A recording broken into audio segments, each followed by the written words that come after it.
Welcome along to another edition of Matchbook's Euro 2020 specials. The games are coming thick and fast this week. I'm joined by two tireless workers at this event, Mr. Adrian Clarke and Mr. Mark O'Hare, and we're loving it, guys. We're loving it. There's just podcasts coming out of ears, games coming out of ears. And I know, Mark, talking to you yesterday, we actually enjoyed that. A lot of people were bitching and moaning about the fact that there was no 2 p.m. kickoff, but we were actually like, yeah, that's okay.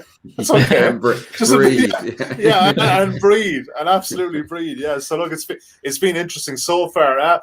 What we're going to start with today. So if you're watching today and you're looking for Wednesday's games, that was covered on Monday's podcast. So check that on your preferred podcast app, or on our YouTube channel, or on the Team Matchbook Twitter page, where there'll be a lot of tweets going out during the day about those games. The spoiler alert: the boys' best bet on the Italy-Switzerland game is their absolutely best bet, because both of them have their best bet in that game, so that's one to check out.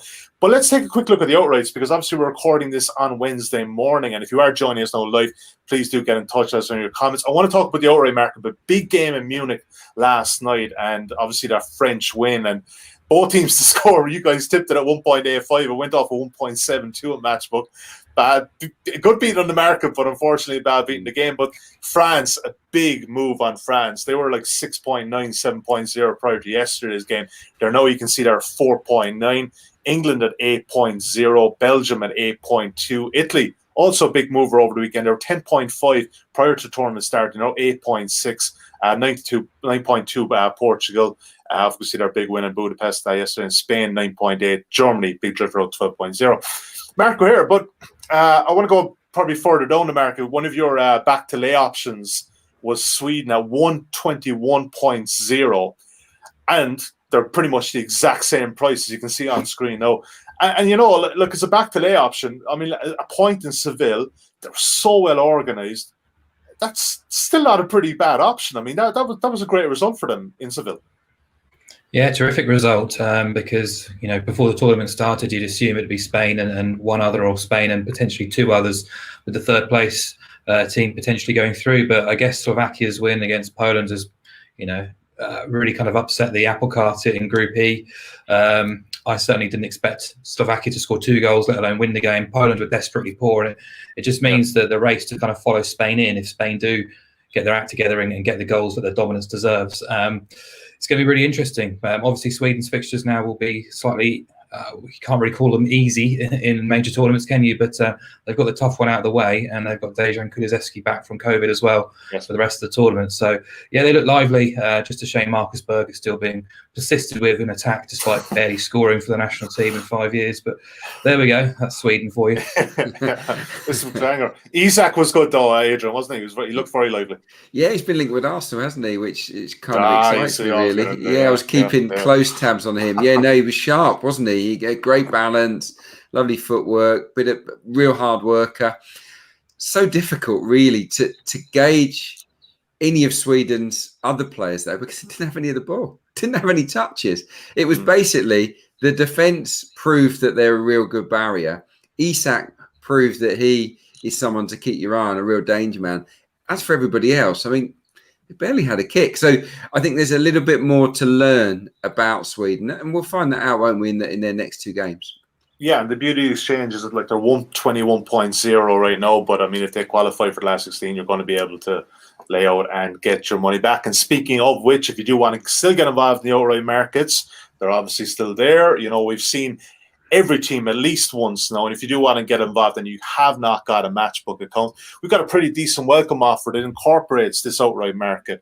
Not a bad one at all, and it's 20% boost on your winnings, your on the outright market for Euro 2020, and this applies throughout the tournament. So even if it's the last 4, the last 8, or the last 16, this will apply. Full terms and conditions of this offer can be found in the promotions tab at matchbook.com. But if you enter the bonus code INSIGHTS2020 when signing up, you will automatically be able to avail of this offer. So do check that out.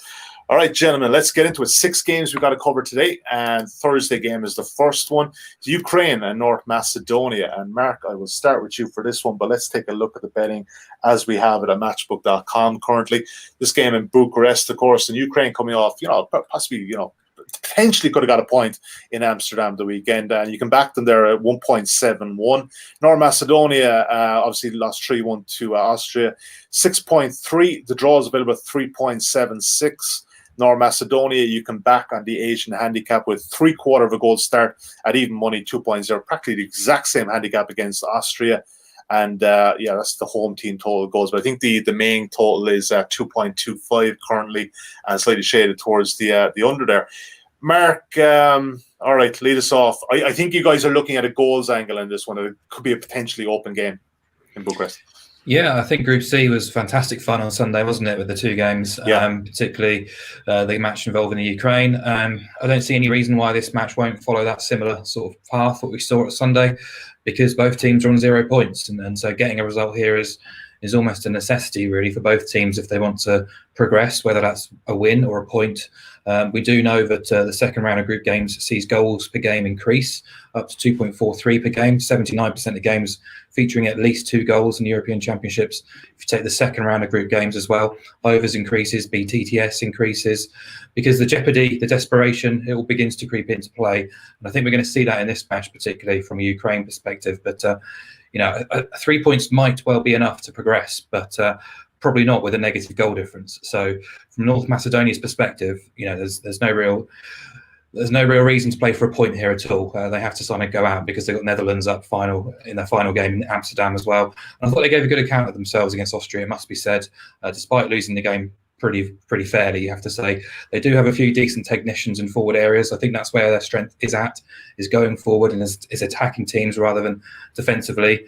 And you could probably say the same about Ukraine. I know they are normally quite well organised. They were blown away by the Dutch in that first 30 minutes or so, but individually there's still a lot of potential in the defence. But right now they're probably a year or two away from being considered not top level, but on that sort of international bracket, really. So midfield is their area of strength, and they do have creators and players who can cause problems, and up front Yaramchuk got off the mark as well. So I thought at times they overplayed against the Dutch, picked the wrong pass, picked the wrong move. Malinovsky tried a bit too hard at times as well. So I do expect improvement from Ukraine, particularly going forward. I can understand why they're kind of fair favourites to win this game quite comfortably. I don't think it will be comfortable, but I do expect goals because of that narrative. You just look at what Austria did. They racked up over 2 expected goals against Macedonia. They did the same in 2 qualifying games as well. So Ukraine should be well capable of creating opportunities. And I just looked because that Ukraine goals total is 1.86 to cover over 1.5. You can probably get odds against on Ukraine to win the game and over 1.5 goals. So Ukraine will have to score 2 or more anyway to cover that line. So that quite appealed. But yeah, just the goal line, I was surprised it was actually quite low at 2.25, as you said. I'm quite keen on goals in this game just because of the narrative and the desperation. Yeah, 1.84. You can currently back that at Matchbook 2.25, and you obviously cover yourself even if it just lands on 2. Adrian, in agreement on this one? Yeah, not a lot more to add, really. Yep. Both teams definitely better going forward than they are at the back. Yep. I think North Macedonia don't look compact enough. They don't look like the sort of minnows that can keep that low block and withstand a lot of pressure against Austria. When balls went into the box, they did look a little bit dodgy. So yeah, for all the reasons that Mark has discussed, I think it will be attack. I certainly hope so.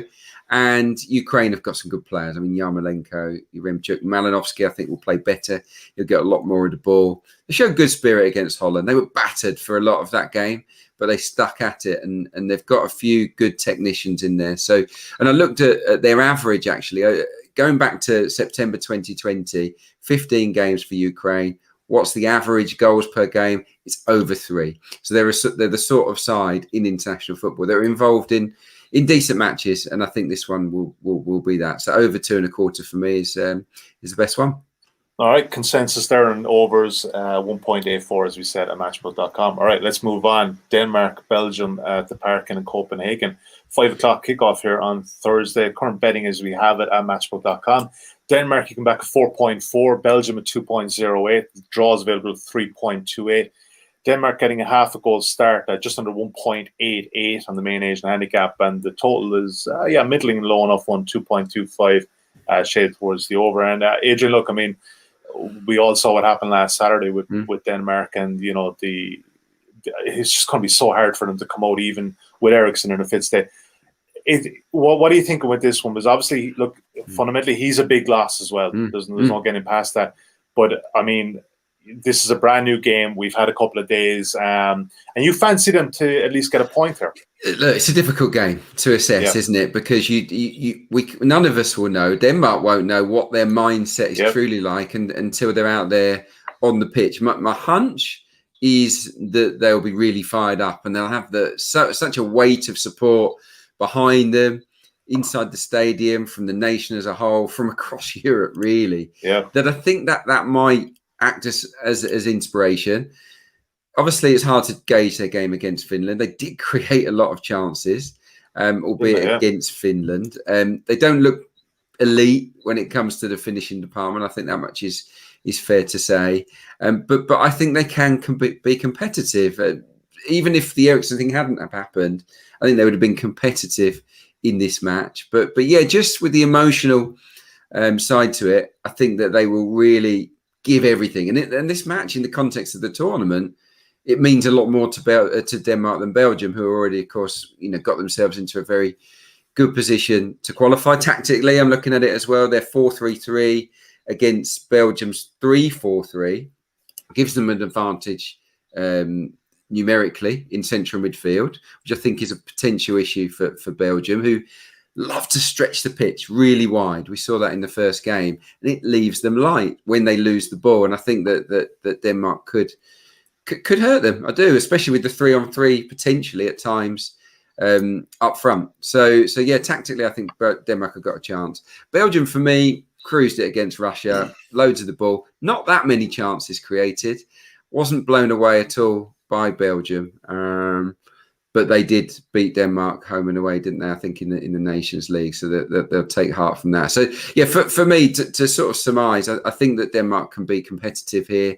I don't think it'll be a high-scoring game, but Denmark plus half a goal, so you get the draw and the Denmark win. Yep, 1.88 for me. That's decent value on home turf. Slightly shorter, 1.87, but I'll give it to you. Mark O'Hare, you're thinking along similar lines, but coming at it from a slightly different angle with playing an under here. Yeah, I mean, Adrian surmised it very well. This is a very, very difficult game to call because there's so many things which we just can't quantify. We don't know how they're going to react. Could be negative, it could be positive. We just don't know. I'm not qualified enough to make that judgment. But we know that they're a worse team without Christian Eriksen. We do know that. And we also know that last week Denmark were trading around 3.5. They're now 4.4 for this match, which kind of goes, the market suspects that they will be worse off without Eriksen, and also worse off because of the trauma that they incurred as well. So, yeah, it's very difficult. I also think that the match between Finland and Russia taking place a day before will potentially have an impact on this game.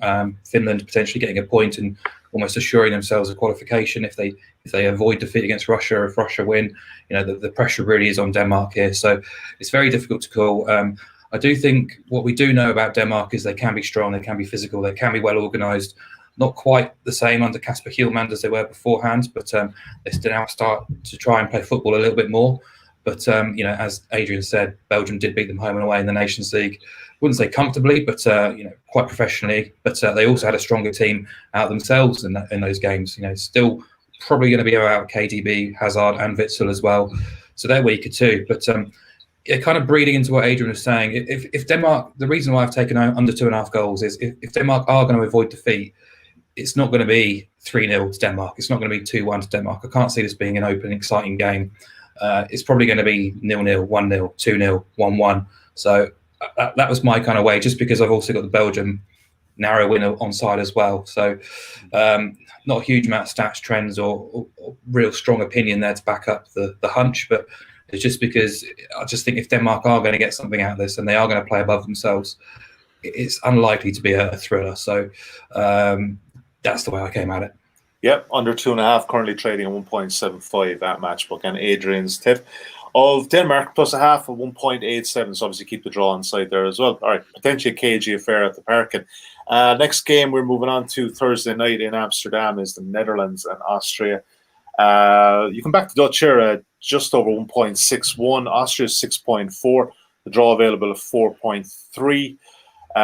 Austria getting a full goal start on the Asian handicap, and they're favourites in that market at 1.9. You can back the Dutch minus a goal at 2.07 and 2.75. A higher total, and this is probably not surprising with the Dutch because they did look pretty vulnerable at the back the last night.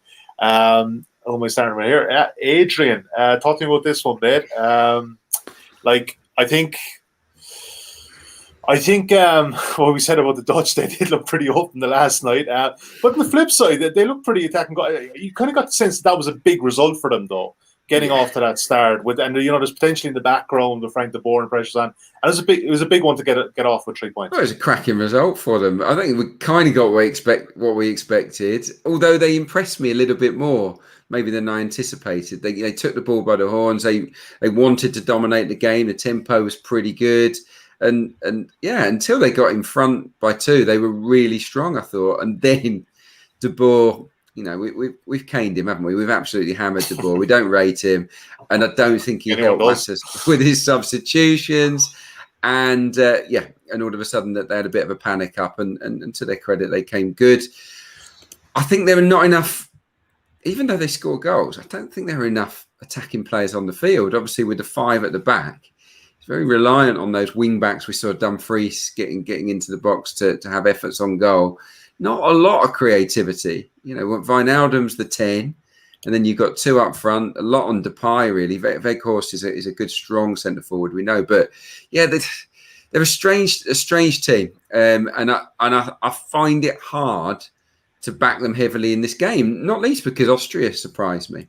I thought that they were much better to watch anticipated. Obviously, it wasn't as tough a game for them.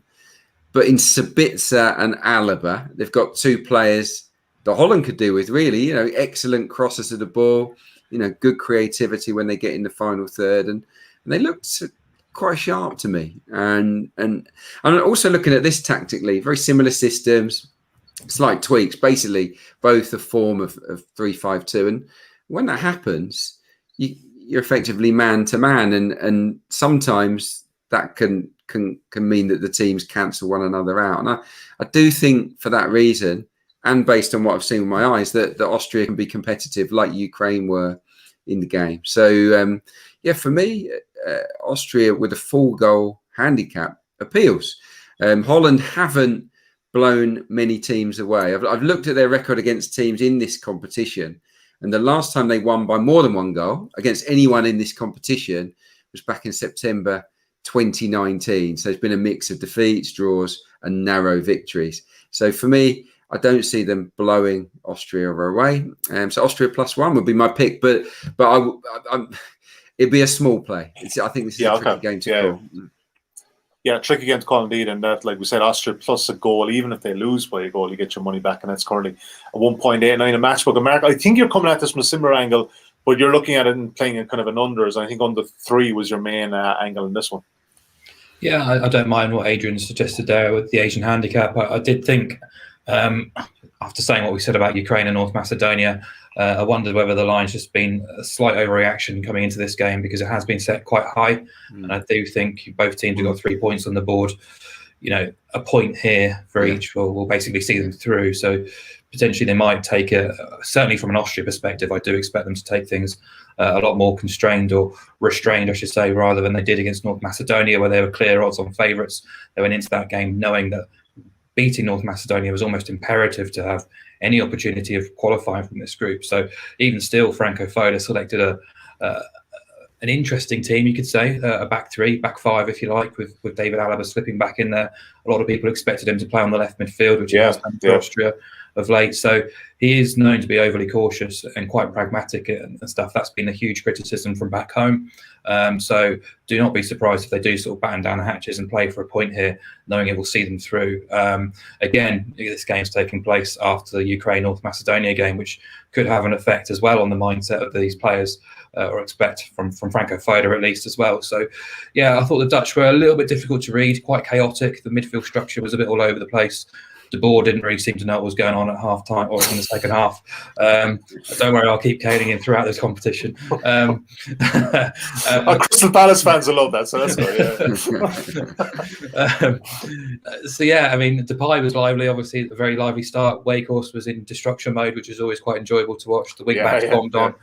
But I just found them quite chaotic, and I think against a team like Austria, who are a bit more structured, it will be slightly more difficult. So, yeah, I thought under 3 goals at 1.7 I know it's a little bit short for some people, but we need 4 goals or more to see this bet lose. And I just think group dynamics play into our play here. So happy to oppose goals.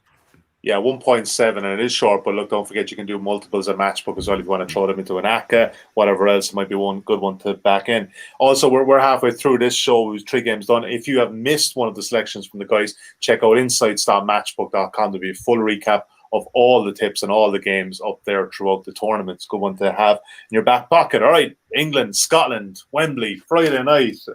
Yeah, rubbing your hands quickly, Adrian, but I'm going to go to Mark first of all. I know you're really excited about that one. England here, yeah, look, they're short, 1.35, just over 1 to 3. Scotland 11.5. The draw available at 5.6. Main handicap is probably one of the biggest ones we've seen of this tournament so far. Scotland getting a goal and a half start, so even if they lost by 1, you'd still win your bet if you're back in this one at 1.86, and 2.5 is the total.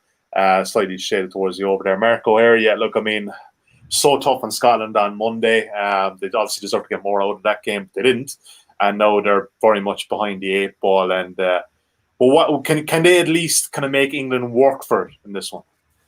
Yeah, I think they'll be competitive. Steve Clarke potentially made a few interesting selection calls against the Czech Republic, which probably did backfire. Leaving Shea Adams out of the starting 11 was a surprise. But I thought they competed pretty well. It wasn't a high quality game, but they huffed and puffed, and they did create a few presentable opportunities. And unfortunately, Andy Robertson lacked a bit of conviction of his finish, and Lord Lyndon Dykes as well. His quality was probably a little bit exposed there, despite getting himself into decent positions. So that's the issue with Scotland, is lacking that ruthless edge in the final third. I didn't think they did an enormous amount wrong defensively, but that's football. It can be really harsh to you sometimes. But the same thing with England. The selection was questioned before the game. A lot of people say Southgate was vindicated because England won the game and won it probably with a little bit of room to spare. But it was difficult circumstances, clearly, in the heat, but I wasn't blown away by the performance. I guess it was the perfect opening day, getting a victory on board and not picking up injuries or anything like that. So, yeah, interesting. I want to know if Tierney's going to be back fit and available. He seems to be 50-50 at the moment, because just having his presence, his leadership qualities will give me a bit more assurance that Scotland can compete and be competitive in this game. There's a lot of emotional baggage and pressure that comes with this fixture from a Scotland perspective. So I do count on Steve Clarke to kind of keep them grounded and focused on the job. But it is going to be a containment exercise, because I wonder whether they've got the defensive pace in the heart of that defence to kind of keep up with England. So I do expect them to sit quite deep in a couple of low blocks. They've got the bite, they've got the energy in midfield to be stubborn, to be difficult to break down. But ultimately, you look at the cavalry that England have going forward, not just in the starting 11, but from the bench and the creativity. It's difficult to dismiss England as being strong favourites to win this game. So I wouldn't back them to cover the handicap, even though they may well do. I just think the easy option is to do the classic of England to win the 3.5 goals, because it's covering the top 4 correct scores in the correct score market, which is always quite appealing. Yeah, and I think, Adrian, you're in agreement with this one. The team you tweeted out on Sunday morning, your ideal team, and it looked a lot better than Gareth Southgate's ideal team. It's an easy enough job, though, Adrian, isn't it? You just pick these teams. It's easy to pick it. Yeah, it is, man. Yeah. What was your general kind of takeaway from Sunday? I think you're in full agreement with Mark on this angle, that they will have enough class, but they probably won't blow the Scots away. Yeah, look, I thought the praise for Gareth Southgate from the media was overblown. I really did. I feel that he could have put out a proper left back, as in Shaw or Chilwell. Two good ones too. The result might well have been even better. I don't think Trippier's inclusion boosted England's chances. Calvin Phillips was excellent. He wasn't in my preferred team, but he was good. Give him his credit. But again, if you'd have put Jack Grealish in there, are we saying that he wouldn't have done as well? I'd be confident that he or other players would have been as good. So yeah, let's see. Not blown away by England at all. Although they were pretty solid at the back. They did nullify Croatia, even though Croatia, blimey, they were disappointing, weren't they, going forward? No, it's professional. It was slightly imbalanced in my opinion, but England did the job, and I think they'll look to do much the same in this match. Mark's right to pick up on pace. I think that Sterling will be a big player in this, and maybe guys off the bench. You might see a Sancho or a Rashford explode into life in the second half here. We might pick one more offensive player potentially, I think, for the game. And Robertson is a big player, isn't he, for Scotland?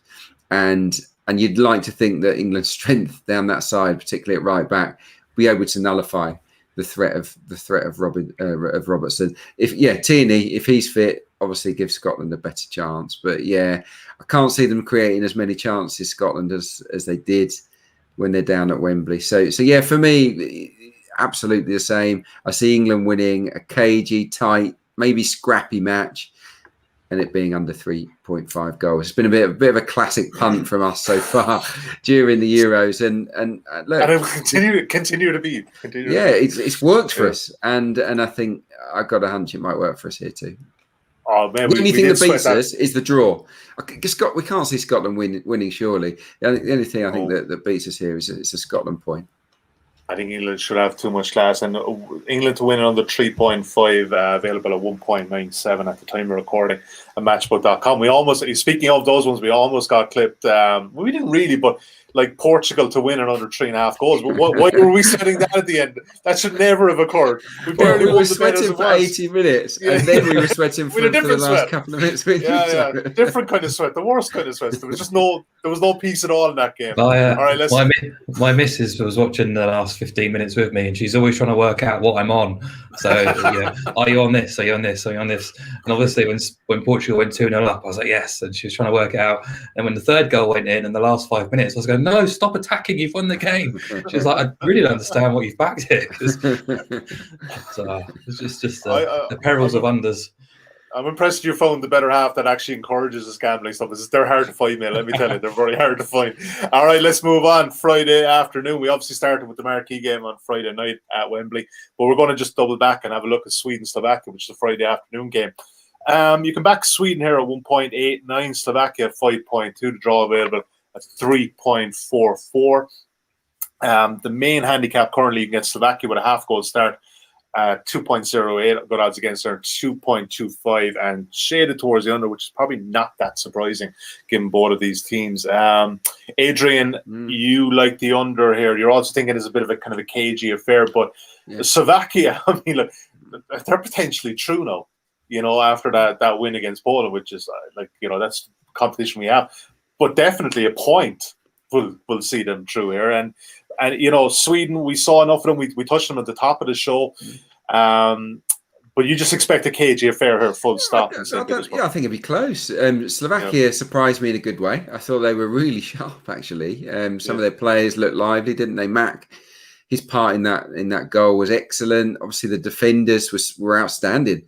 Skriniar, no surprise there, but his partner Saka did a good job alongside him to nullify Lewandowski. And the challenge this time is, can they do the same on Isak, who we've talked about already, looking very, very good. So Slovakia, you got to think about the context here. A draw for Slovakia, and they're through, and that is bound to be a part of their mindset. I think I can't see them being as free flowing or as positive, maybe given their recent history. I just think in that first game they seized the initiative really well against they smelt blood basically against a Poland side that weren't really on it. For me, Sweden, as I said earlier, hard to tell really what they're about going forward. We know that they're tight at the back, 5 clean sheets in 6 now, and in tournament football, you look at their record down the years, especially in recent tournaments, they're not involved in very many high-scoring games. So for me, Sweden must not lose. Slovakia, we'll look at it as we'll take a point all day long. Yeah, I think under 2.25 is a good shout here. I also like, if you want to stretch the odds, and I did this for the Wales-Switzerland game, and it came in nicely. The draw and under 2.5 currently available, I think, at 4.1, which does appeal to me because then you've got, obviously it's you're backing 0-0 or 1 apiece. You're Dutch in the two, yeah. And when I look at this fixture, 0-0 and 1-1 appeals really. So at 4.1, that's one to consider. Yeah, I think the main angle here is going to be under 2.25 and it's currently 1.8 at Matchbook. And Mark, you agree with this one that this is going to be potentially tight and low scoring affair? Yeah, I don't think it's going to be pretty. It might be one for the purists, but we'll be watching it, no doubt.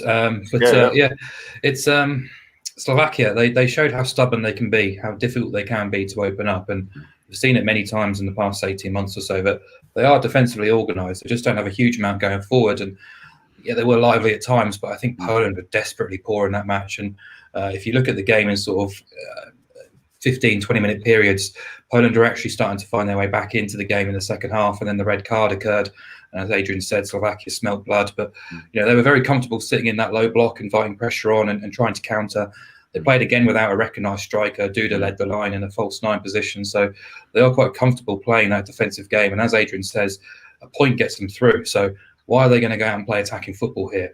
They did only generate 0.5 XG against Poland, so not carving out golden opportunities left, right and centre. This is a team that's aware of its limitations, quite happy to cede possession to opponent teams and play counter-attacks, play set pieces. But then you've got a Sweden team who aren't accustomed to dominating the ball at all. Obviously, the Spain match is a kind of it's not your normal game, Spain having 85% of the ball, but it kind of was it anti-football, Mark, from Sweden? Because for me, they didn't try. They had their chances too, Adrian. You say that they probably had the 2 best chances. They did, but it was. I just thought, oh, come on, at least make a game of it. At times, it was just like it was the classic part of the bus, wasn't it? I blame Spain, to be honest. They didn't move the ball fast enough at all, considering the heat and considering Sweden's just sat deep. They should have been moving that ball around much faster, getting Sweden to work a lot harder. How Sebastian Larsson played 90 minutes in that heat, just kind of, to me, commendable for him, but just showed that Spain didn't move them around enough and make them work hard enough. And that's the only issue really for me. Sweden are a bigger price than Poland were to beat Slovakia. I do rate Sweden above Poland, so clearly you'd think, well, that's a bet then. Kulusevski coming back in as well gives them a bit more pace and threat, but I wonder if they will be a little bit jaded from that match in the Seville heat. They've also got to journey to St. Petersburg from Seville, which is a bit of a journey too. So there is a slight advantage there with Slovakia. But yeah, just play into the narrative here and oppose goals, because under 2.25 at 1.8, I think is fair enough considering what's at stake. Yeah, and if it lands on 2, I obviously get 50% for profit. Anyway, so that seems to be a good angle there. I wouldn't say it's anti-football. I know what you're saying, Adrian. I've seen more. I've seen worse than that, and look, they did look threatening on the counter attack. I think there's some decent players. What made me laugh was Danny Murphy was saying, "I can't believe Yanni Anderson hasn't changed things at half time. It wasn't working." And then half an hour later, he's going, "This is a fantastic performance from Sweden." Yeah, Spain ran out of steam, didn't they? They ran out of ideas. That said, I mean, if Morata's finishing was awful, Robin Olsen had an absolute blinder, didn't he, as well? So they rode their lucks, Sweden. I still think Spain obviously deserved to win. On the flip side, Spain rode their luck a few times too, man. I know what you're saying. That was a tough one. There should have been more goals than that. All right, final game we're going to cover here, Friday afternoon kickoff back at Hampden Park here. Croatia and Czech Republic. Croatia 2.2, Czech Republic is 3.76. The draw available is 3.44. Czech Republic getting a quarter of a goal start. Good odds against her 2.07, and the total is the same as the previous game, 2.25, shade towards the under. And Marco here, you may have this to hand, but I would imagine Croatia would have been a lot shorter in this market 2 weeks ago. The look ahead line, maybe not, but are we kind of building too much into what's happened this week? They lost to England. Czech Republic obviously won in Scotland. Are Croatia the value in this one? It's like you've read my notes, Sully. I was going to say, sometimes we can be a bit too blinkered by results and what we've seen in the first round, and I think that's what's happened here. Croatia have drifted. They were disappointing against England, it has to be said. They are going to be making changes. I think Kramaric is going to be one of the players who loses out, Brozovic as well. But the Czech Republic weren't quite as good as that scoreline suggested against Scotland either. Some incredible finishing on the match, and that's football for you. Before the tournament, you're right, Croatia would have been clear and deserving favourites to win this match. The market hasn't completely settled at the moment, but it looks like Croatia will be significantly, decently odds against, and I think that does create opportunities considering what's at stake here. They do need to go and get a result. The issue clearly is the defence. Clearly, there is an issue in being not having a striker who's ruthless enough to finish opportunities, but I do think they're capable of containing the Czechs. I think the midfield is more than enough to dominate possession, tempo, territory. There's enough craft, there's enough guile, invention to open them up. So I'm not writing Croatia's victory just yet, but there is a slight nervousness about getting involved, massively in them at the moment. I think this is quite a tricky game considering the dynamics of the pool. So Croatia minus a quarter, I thought was absolutely fair enough. It's getting on to nearly 1.9. Where you only lose half of your stake if the game ends in a draw, paid out as a win at 1.85 to 1.9. I think that's absolutely fine. Hampden was an obvious advantage for Scotland, but they did have 19 shots, 14 from inside the penalty area, hit the woodwork, almost 2 expected goals. Game state, of course, will help that as well. But Croatia are much better than what we saw at Wembley. I think they'll be pressing. I think the Czechs will be containing. This is delicately poised. I think the goal line is low for a reason, but I think Croatia probably do have the extra class just to get something out of this match. Adrian, I think you're in agreement there with the pro-Croatia angle as well. Yeah. I think actually Croatia minus the quarter is probably the safer bet. I'd personally be interested in taking Croatia on the nose at the price they are at the moment. Look, they were desperately disappointing, but this is a match I think they will dominate. This is where their midfield will come to the fore, and I think they'll be probing and very much on the front foot in this game. The Czechs were pretty direct, weren't they? 2 brilliant finishes from Schick. Obviously, his confidence will be sky high, but they weren't at all convincing at the back, were they? Czech Republic, they look wobbly. Scotland had them rattled at times. So I think that Croatia can absolutely score goals here. I looked at some of the stats prior to Croatia's sort of blob against England, and actually in the last friendly they lost 1-0 to Belgium.